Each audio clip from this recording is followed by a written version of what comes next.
Namaskar students, welcome again to Essential Electricals. In this lecture we are going to discuss about steam power station. ठीक है.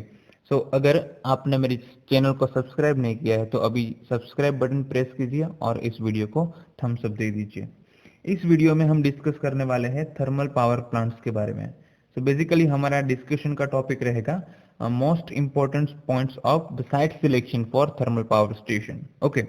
So before going to start our discussion on the different points for the site selection, हमें कुछ और discussion करना होगा कि भाई thermal power plant actual में है क्या और उसमें कौन कौन से फ्यूल है उसको हम यूज कर सकते हैं.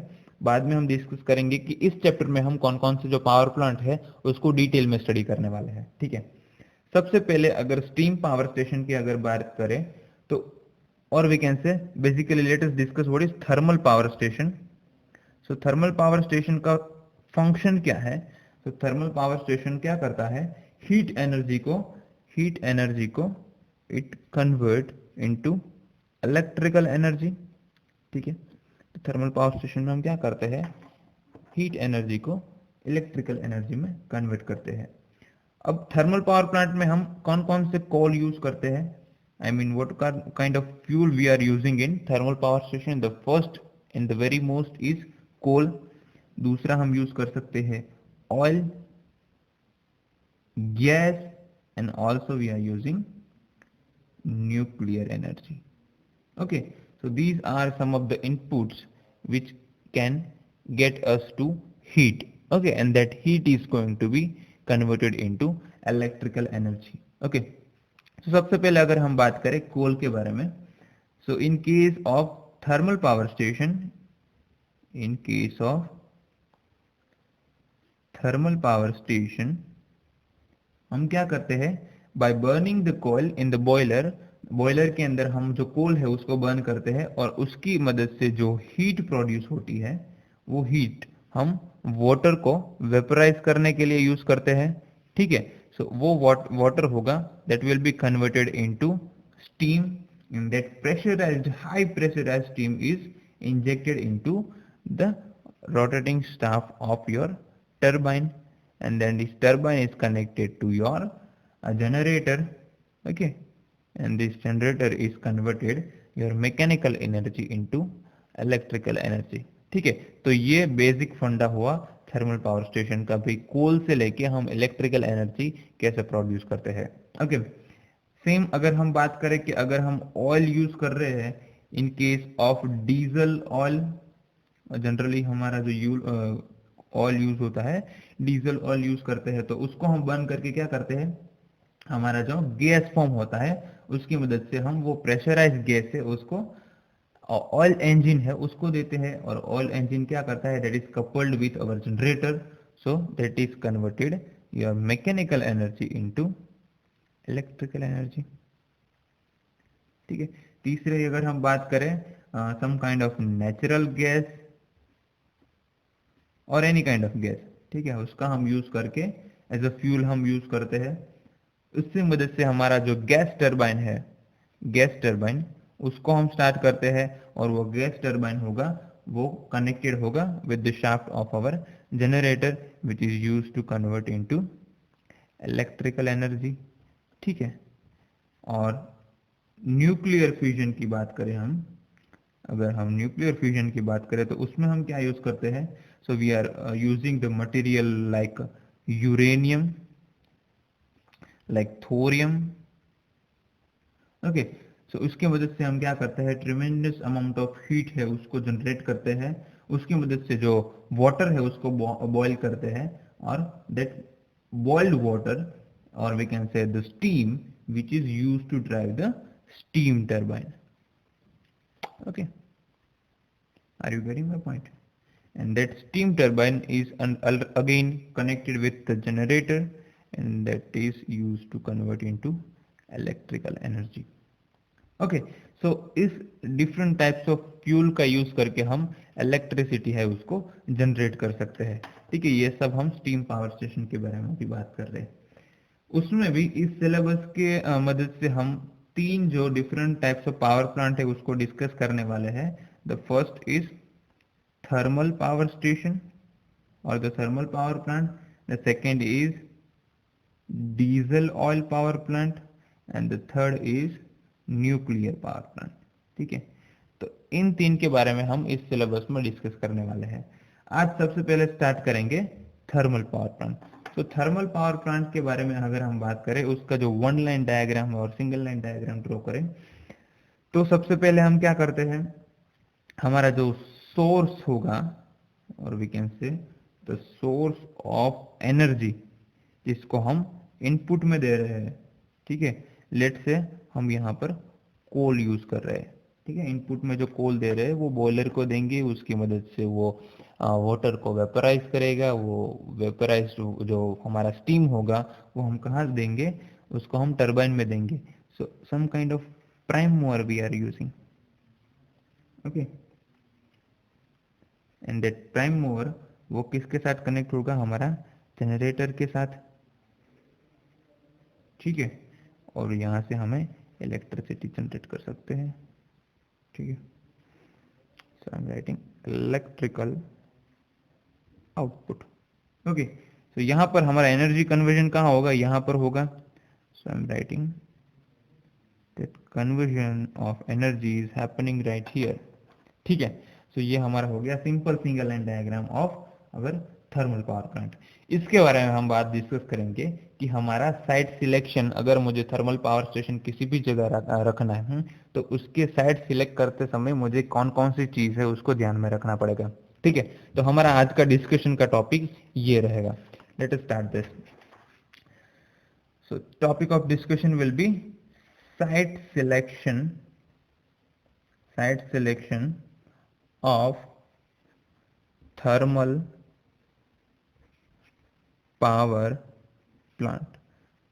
ओके, आज के लेक्चर में थर्मल पावर प्लांट का साइट सिलेक्शन डिस्कस करेंगे और नेक्स्ट लेक्चर में उसका जो वर्किंग है उसको डिस्कस करेंगे। Okay, so for any type of power plant site selection is the most important thing. Okay, अगर हम सिर्फ थर्मल पावर प्लांट के बारे में बात करें तो सबसे पहले जरूरी चीज है वो होगी लोकेशन ऑफ पावर प्लांट। ठीक है, तो पावर प्लांट का लोकेशन कैसे हम डिसाइड करेंगे, सबसे पहले ये क्राइटेरिया रहेगा। So the site of any kind of power plant और we can say the thermal power plant is should be selected in such a way that plant is located near load centre. Okay, ये सबसे पहला criteria होना चाहिए कि भाई हमारा जो थर्मल प्लांट है वो किसी लोड सेंटर के नजदीक में कनेक्टेड हो। क्यों? क्योंकि उसकी वजह से हमारा जो ट्रांसमिशन डिस्ट्रीब्यूशन सिस्टम होगा वो स्मॉल हो जाएगा, उसमें जो लॉस है उसको हम मिनिमाइज कर सकते हैं। ठीक है, सो ये सबसे पहला क्राइटेरिया रहेगा कि भाई हमारा ट्रांसमिशन लाइन का जो साइज है उसको हमें डिक्रीज करना हो तो हमारा जो थर्मल पावर प्लांट है वो कहाँ पर लोकेटेड होना चाहिए, near load centre. Okay. Now, if the transmission or we can say the power station is too away from this area, then our cost of transmission line will very high. Okay. और वो क्या हो जाएगा, अगर वो ये होगा तो इकोनॉमिकल है, लेकिन अगर दूर होगा तो वो हो गएगा हमारा अनइकोनॉमिकल। ठीक है, दूसरी चीज हमें जो ध्यान में रखनी है दैट इज ट्रांसपोर्टेशन। अब ट्रांसपोर्टेशन की बात यहाँ पर कैसे है, क्योंकि यहाँ पर हम जो थर्मल पावर स्टेशन में यूज करते हैं, अगर लेट से मैं कोल यूज कर रहा हूँ, ठीक है, सो कोल को मुझे ट्रांसपोर्ट करना पड़ेगा फ्रॉम द माइन। ओके, सो वहां पर से थर्मल पावर प्लांट तक लाने का ट्रांसपोर्टेशन का कॉस्ट होगा, उसको अगर मुझे मिनिमाइज करना है तो मुझे अपना ये थर्मल पावर प्लांट है वो किसी माइन के नजदीक में इंस्टॉल करना चाहिए। ठीक है, तो ये हो गया हमारा ट्रांसपोर्टेशन। तो पहली चीज वो लोड सेंटर के नजदीक होना चाहिए। दूसरी चीज ट्रांसपोर्टेशन फैसिलिटीज को मिनिमाइज करने के लिए हमें जहां पर कोयल का हमारा जो मेन सोर्स है उससे नजदीक रखना चाहिए। ठीक है, so it can be transported by roads और it can be transported by the rail lines. Okay, जहां पर उसकी अवेलेबिलिटी सबसे ज्यादा हो। ठीक है, अगर मुझे ट्रांसफॉर्मेशन करना है, ट्रांसपोर्टेशन, और हमारा पावर प्लांट है वहां पर कोई रोड नहीं जा रहा है, वहां पर कोई रेल नहीं जा रहा है, सो हमारा जो ट्रांसपोर्टेशन कॉस्ट है वो बहुत ज्यादा हो जाएगा। ठीक है, अगर हम बात करें for example let say most of our thermal power plants are located near our what we can say where the transportation facilities are easily available. Okay, बात करें महाराष्ट्र में लास्ट लेक्चर में हमने डिस्कस किया था कभी महाराष्ट्र में जो हमारा एक टीपीएस है जो कि है Vidarbha, which is also located near the source of coal. Okay, same खंडेस की बात करें जो कि है मराठवाड़ में. Okay, where coal transportation distance is very less. ठीक है, तो ट्रांसपोर्टेशन कॉस्ट है उसको हम मिनिमाइज कर सकते हैं. ये सबसे पहला क्राइटेरिया रहेगा. The second criteria will be cost of the land, कि भी जो भी जमीन हम रख रहे हैं थर्मल पावर स्टेशन के लिए उसकी कॉस्ट हमारी कैसी होगी. So obviously the cost should be as much lesser. अगर लेट से हमारा जो पावर प्लांट है वो कोई सिटी के एरिया में है तो उसकी कॉस्ट ज़्यादा रहेगी. अगर कोई थर्मल पावर स्टेशन है वो रूरल एरिया में है तो उसकी कॉस्ट कैसी रहेगी, लो रहेगी. ठीक है, so we can say the cost of the land is less in rural areas. Okay, क्योंकि थर्मल पावर स्टेशन के लिए बहुत ज्यादा जमीन चाहिए. क्यों? क्योंकि उसमें हमारा कौन कौन सा रहता है, तो कोल स्टोरेज रहता है. ओके, कोल स्टोरेज रहता है. दूसरी चीज हमारा एश हैंडलिंग प्लांट रहता है. ओके, और कूलिंग टावर रहते हैं. और लेट से स्टाफ रहता है तो उसका स्टाफ के लिए क्वार्टर्स भी चाहिए. ठीक है, कंट्रोल सेंटर चाहिए. ओके, सब स्टेशन चाहिए एसएस. ओके, कोई प्रोजेक्ट नया चल रहा है तो उसके लिए ज़मीन चाहिए. तो बहुत सारा कॉस्ट है वो लैंड का बढ़ जाता है. तो उसकी वजह से क्या करेंगे हम, हमारा जो थर्मल पावर स्टेशन होगा अगर वो रूरल एरिया में होगा तो उसकी कॉस्ट, लैंड की कॉस्ट कितनी होगी, कम होगी. ओके, एस्टिमेटेड फिगर की अगर मैं बात करूँ तो 4 to 6 एकड़ जमीन चाहिए पर मेगावाट. पर मेगावाट की अगर बात करो तो अप्रोक्सीमेटेड वैल्यू है कि भाई 4 to 6 एकर्स की जमीन चाहिए पर मेगावाट के लिए. ओके, तो ये सब चीज हमें ध्यान में रखनी होगी जब हमारा थर्मल पावर स्टेशन का साइट सिलेक्शन करना होगा. तीसरी चीज अगर हम बात करें वो होगी एश डिस्पोजल फैसिलिटी. एश डिस्पोजल फैसिलिटी, क्योंकि थर्मल पावर स्टेशन में जो एश जनरेट होगी उसको हमें किसी जगह पर डिस्पोज करना पड़ेगा. ठीक है, ये एक तरह से हम बोले तो ये लिमिटेशन है, डिसएडवांटेज है थर्मल पावर स्टेशन का. Okay, because this ash is not very much useful. Yeah, some of the industries are there which is the ash can be sold in that industry where it can be useful for them. Otherwise ये एक तरह से disposable ही होगा. ठीक है, तो ash storage and ash handling plant is also a problem in case of we can say coal fired thermal power station. Okay, तो उसकी वजह से भी स्पेस रिक्वायरमेंट हमारी होगी. द फोर्थ क्राइटेरिया वो होगा हमारा which is very important, large quality of water. not quality but large quantity of water also. The quality is important but here the thing is quantity. okay, because water हमें चाहिए कि भाई हमें boiler में उसको डालना है, उससे स्टीम जनरेट करनी है. ओके, अगर हम कैलकुलेशन करें और simple figure average approximate figure की बात करें तो 550 multiply by 10⁻³ kg of water is required to burning the per ton of coal. Okay, and that can be converted into steam to driven the our steam turbine. Okay, so इतना कोल चाहिए पर ton और इतना water चाहिए पर ton coal को burn करने के लिए. ओके, तो heavy very much high amount of water is going to be needed. So उसकी इसके लिए हम क्या कर सकते हैं कि भाई हमारा जो थर्मल पावर स्टेशन है is nearly located to river. Okay, और we can say near to any water canal और एनी नियर डैम. ठीक है, सो ऐसा कुछ कर सकते हैं कि भाई हमारा जो पावर प्लांट है वो किसी वाटर रिसोर्स के बाजू में हो. Okay, so if plenty of water is not available, कि अगर ऐसा कुछ नहीं है कि भाई हमारे नज़दीक में कोई रिवर नहीं है, कि यहाँ पर कोई नज़दीक में वाटर रिसोर्स नहीं है, तो हम क्या कर सकते हैं, कूलिंग टावर्स का यूज कर सकते हैं। अब कूलिंग टावर्स का यूज हम कैसे कर सकते हैं कि कूलिंग टावर्स में हमारा जो वाटर यूज्ड वाटर है उसको हम कूलिंग टावर्स में क्या करते हैं, कूल करते हैं और उसको रीयूज करते हैं। ठीक है, तो उस केस में हमारी जो वाटर की रिक्वायरमेंट है वो सेम है अब, लेकिन उसको सेम वाटर को हम मल्टीपल टाइम्स यूज कर सकते हैं। ओके, सो इसका एक डिसएडवांटेज होगा कि भाई अगर कूलिंग टावर के लिए हमें ज्यादा स्पेस रिक्वायरमेंट होगी तो स्पेस रिक्वायरमेंट यानी कि लैंड रिक्वायरमेंट, सो कॉस्ट बढ़ जाएगी। सो इस वजह से अगर हमें वाटर रिसोर्स है वो ज्यादा अवेलेबल होगा तो हमारी जो लैंड की रिक्वायरमेंट होगी वो भी कम हो सकती है। ठीक है, तो ये सब क्राइटेरिया इंटरडिपेंडेंट है। ओके, तो ये सब आपको ध्यान में रखना पड़ेगा।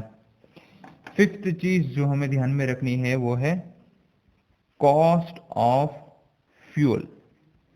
ठीक है, सो हमारा फ्यूल, क्योंकि हमें बहुत सारी क्वांटिटी में फ्यूल चाहिए तभी ना तभी हम वाटर को बॉईल करके उसको स्टीम में कन्वर्ट कर सकते हैं। ठीक है, तो उसकी कॉस्ट कैसी होनी चाहिए, लेस होनी चाहिए, क्योंकि वो क्या हो गया, रनिंग कॉस्ट हो गई। किसी भी पावर प्लांट की दो कॉस्ट होती है, एक तो होती है रनिंग कॉस्ट और एक तो होती है जो कि है कंस्ट्रक्शन के टाइम वन टाइम कॉस्ट होती है। ठीक है, उसको हमें दूसरी बार नहीं करना पड़ता है। ठीक है, तो रनिंग कॉस्ट की अगर हम बात करें तो उसमें आता है फ्यूल की कॉस्ट। ठीक है, तो फ्यूल तो हमें ज्यादा मात्रा में चाहिए तो उसके लिए उसकी फ्यूल की cost as low as possible होनी चाहिए। ओके, तो उसके लिए हम क्या करेंगे, चीपर फ्यूल और moderate fuel requires at much more quantity, क्योंकि उसकी क्वांटिटी भी ज्यादा चाहिए, तो उसकी कॉस्ट एज लेस हम कर सके उसकी पॉसिबल करनी चाहिए। उस केस में हम क्या कर सकते हैं, ट्रांसपोर्टेशन कॉस्ट है उसको मिनिमाइज करके भी हमारी जो कॉस्ट है वो फ्यूल की कम हो जाएगी। ओके, अगर हमारा जो कोल सेंटर है, जो माइन है वो बहुत दूर है तो उसका ट्रांसपोर्टेशन ही कॉस्ट इतना हो जाएगा कि हमारी cost, total cost, fuel cost है वो इंक्रीज हो जाएगी। तो ये सब क्राइटेरिया है जो आपको ध्यान में रखने पड़ेंगे। The second is quality of land. इसके बारे में हम ज्यादा डिस्कस नहीं करेंगे क्योंकि ये जब हम थर्मल पावर स्टेशन है, लेट से अब सबस्टेशन की बात कर रहे हैं तो सबस्टेशन के लिए हम जब जमीन चूज कर रहे हैं तो उसमें क्या होगा, मॉइस्चर का कंटेंट है वो कम होना चाहिए, ग्राउंड रेजिस्टेंस है उसकी उसकी वैल्यू कंसिडर करेंगे। तो क्योंकि हमारा जो थर्मल प्लांट है उसमें भी एसएस आएगा, एसएस के लिए जमीन क्या चाहिए उसके लिए हम सेपरेट डिस्कशन करने वाले हैं। लेकिन अगर क्वालिटी की बात करें, so a good quality land is required for the foundation of any kind of plant because so many accessories are going to be there, ये सब चीज वहां पर होगी। तो उसके हिसाब से हमारी जो क्वालिटी है लैंड की वो होनी चाहिए। ठीक है, सेवेंथ होगा, वो होगा that can be away from populated area. Okay, that should be away from populated area. Why? Because thermal power plant is very much dusty because burning of coal produce smokes, going to produce the fumes, it going to produce the ash particles. ठीक है, सो उसकी वजह से क्या होगा, हमारा late से अगर कोई बाजू में कोई सिटी है, so nearby area is therefore going to be polluted. Okay, that is not the desirable condition. So thermal power plant है is located far away from our populated area. ठीक है, सो ये एक चीज है जो हमें ध्यान में रखनी पड़ेगी। इसे आपने कभी नहीं देखा होगी भी हमारा थर्मल पावर स्टेशन है वो एकदम सिटी के नजदीक में हो या सिटी के मिडल में है, it is not going to be there. Okay, eighth is labour और we can say the availability of labour, क्योंकि हमारा थर्मल पावर स्टेशन है उसमें बहुत सारे लेबर की रिक्वायरमेंट होगी। सो लेबर की जो अवेलेबिलिटी है वो 24 आवर्स पर डे होनी चाहिए। ठीक है, और उसका जो कॉस्ट है, लेबर रेट्स होगा वो भी रीजनेबल या फिर चीपर होना चाहिए। ठीक है, वो भी हमें कंसिडर करना पड़ेगा। एंड द लास्ट इज उसको बोल सकते हैं that is industries nearby. Okay, उसका मतलब है कि जहां पर हमारा, और we can say our generation and load centre should be as much nearer as possible, क्योंकि हमारा जो इंडस्ट्रियल लोड है वो सबसे ज्यादा रहेगा। सो अगर इंडस्ट्री बाजू में है तो उस केस में हमारा ट्रांसमिशन लाइन लॉस भी कम हो जाएगा और हम डायरेक्टली उसको एनर्जी है उसको प्रोवाइड कर सकते हैं। ठीक है, सो ये सब क्राइटेरिया है वो आपको साइट सिलेक्शन के दरमियान याद रखने पड़ेंगे। ठीक है, ये हो गया site selection of thermal power station. अब नेक्स्ट लेक्चर में हम बात करने वाले हैं working of thermal power station. लेकिन before going to start the working of thermal power station, मुझे एक चीज आपको याद रखनी है और दिलानी है, वो है फ्यूल एंड देयर प्रॉपर्टीज। ठीक है, सो उसको अभी डिस्कस कर लेते हैं ताकि जब नेक्स्ट लेक्चर में मिले हम सीधा वर्किंग पर जा सके कि कौन कौन से जो फ्यूल है वो थर्मल पावर प्लांट हम यूज करते हैं, जो भी अभी हमने डिस्कस किया। ठीक है, हम कोल यूज कर सकते हैं, हम डीजल ऑयल यूज कर सकते हैं, हम गैस यूज कर सकते हैं, न्यूक्लियर पावर स्टेशन है तो हम कौन कौन से न्यूक्लियर पावर स्टेशन में हम यूरेनियम थोरियम यूज कर सकते हैं। ठीक है, लेकिन उसकी प्रॉपर्टीज क्या होनी चाहिए, ठीक है, उसके बारे में थोड़ा सा डिस्कशन कर लेते हैं। बाद में जो वर्किंग है वो नेक्स्ट लेक्चर में पढ़ेंगे। So fuel that is going to be used in thermal power plants, it can be solid, it can be liquid, it can be gaseous. Okay, now ये भी हो सकता है कि भाई ये सारे जो फ्यूल है वो नेचुरल फ्यूल हो। ठीक है, ये भी हो सकता है कि ये जो सारे फ्यूल है वो प्रीपेड फ्यूल्स हो। ठीक है, दोनों टाइप के फ्यूल है वो थर्मल पावर स्टेशन में यूज होते हैं। कॉमन बात करें, कॉमनली हमारा जो कोल है, कॉमनली हमारा जो ऑयल है एंड गैस है, ये कॉमनली हमारे यूज होता है। ठीक है, थर्मल पावर स्टेशन में उसमें से अगर हम बात करें, कोल सबसे ज्यादा यूज होता है। ऑयल भी यूज होता है जहां पर bulk amount of oil available हो और उसकी कॉस्ट लो हो, उस केस में हम ऑयल भी यूज कर सकते हैं। ठीक है, गैस है वो रेयरली यूज होता है। ठीक है, अगर हम बात करें कौन कौन से कंटेंट रहेंगे कोल में, अगर कोल के कंटेंट की बात करें तो कोल में रहता है सबसे पहला मॉइस्चर तो रहता है। ठीक है, because natural coal is available from mine only and this is form in earth as a result of decomposition. So अगर अर्थ से प्रोड्यूस होता है तो उसमें कुछ ना कुछ मॉइस्चर का कंटेंट तो होगा ही। नेक्स्ट होगा उसमें सल्फर, ओके, उसमें होगा carbon, H2, nitrogen, also oxygen will be there and ash का पार्टिकल्स होता है। तो ये सब सारे कंटेंट हो गए कोल के। ठीक है, अब अगर हमें बात करें, अगर कोल के बारे में आपने बहुत सारा पढ़ा होगा कि भाई what is peat, what is lignite, what is bituminous, what is anthracite coals, तो उसकी जो कैलोरीफिक वैल्यू है उसके हिसाब से और इंक्रीजिंग वैल्यू में अगर हम कोल को रखें, क्योंकि उसकी उसकी प्राइस कितनी है, तो सबसे पहले लोएस्ट क्वालिटी में होगा पीट, उससे हाईएस्ट क्वालिटी में आएगा हमारा लिग्नाइट, देन आएगा सब बिट्यूमिनस, ओके, देन आएगा सेमी बिट्यूमिनस, उसको लिख नहीं रहा हूं, देन आएगा एंथ्रेसाइट,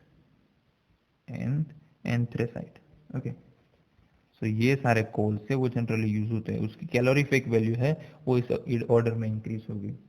ठीक है, जितनी कैलोरीफिक वैल्यू ज्यादा उतनी वो यूजफुल होगी। ठीक है, उसमें ऐश ऐश की जो मात्रा है वो कम हो गई। ठीक है, so selection of the type of coal for any kind of plants it generally depends on few factors. Okay, so उसकी पीट की अगर प्रॉपर्टीज अलग होगी, लिग्नाइट की प्रॉपर्टीज अलग हो गई, सेम बिट्यूमिनस और एंथ्रासाइट की अलग होगी। सो उसको कंसिडर करना पड़ेगा, लेकिन वो किस पर डिपेंड करेगा कि कौन सा पावर प्लांट है, किस जगह पर हम इंस्टॉल कर रहे हैं, उतनी कैपेसिटी क्या है। ठीक है, सो ये सारे कॉल डिसाइड करने के वक्त हमें कुछ प्रॉपर्टीज का ध्यान रखना पड़ेगा। वो क्या क्या होगी, तो सबसे पहली होगी वो होगी calorific value of your coal. Second होगी उसमें वेदर एबिलिटी कितनी है। ओके, 6 इज उसमें सल्फर का कंटेंट कितना है, content of sulphur is very much important also. उसमें ऐश का कंटेंट कितना है। ठीक है, ऐश का कंटेंट जितना कम होगा उतना ही हमारा जो कोल है वो यूजफुल ज्यादा होगा। सो एंथ्रेसाइट कोल में बहुत कम मात्रा में ऐश प्रेजेंट रहता है। ठीक है, और उसकी पार्टिकल की साइज कितनी होगी। ओके, और द लास्ट इज ग्रेडेबिलिटी।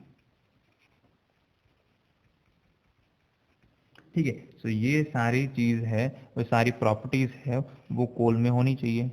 ठीक है, इसलिए हम कहते हैं कि एंथ्रेसाइट कोल है वो सबसे बेहतर है, लेकिन उसकी कॉस्ट भी ज्यादा है। ठीक है। सो उस हिसाब से हम अपना फ्यूल है, कोल फ्यूल है, तो वो सिलेक्ट कर सकते हैं। ठीक है। तो थर्मल पावर स्टेशन के लिए अभी इतना काफी है। जब नेक्स्ट लेक्चर में मिलेंगे तो हम बात करेंगे working of thermal power station के बारे में। ठीक है। सो हमने बेसिकली तो हमने डिस्कस कर लिया है कि भी थर्मल पावर स्टेशन में वर्क कैसे करते हैं, लेकिन ईच एंड एवरी कंपोनेंट को हम डिटेल में स्टडी करने वाले हैं। ठीक है। So this is all about today's lecture. अगर आपको कोई डाउट हो तो आप कमेंट सेक्शन में मुझे बता सकते हैं और डायरेक्टली भी कॉन्टेक्ट कर सकते हैं। ठीक है। अगर वीडियो अच्छा लगा है तो थम्स अप दीजिए, चैनल को सब्सक्राइब कीजिए। Thank you so much, see you guys next time.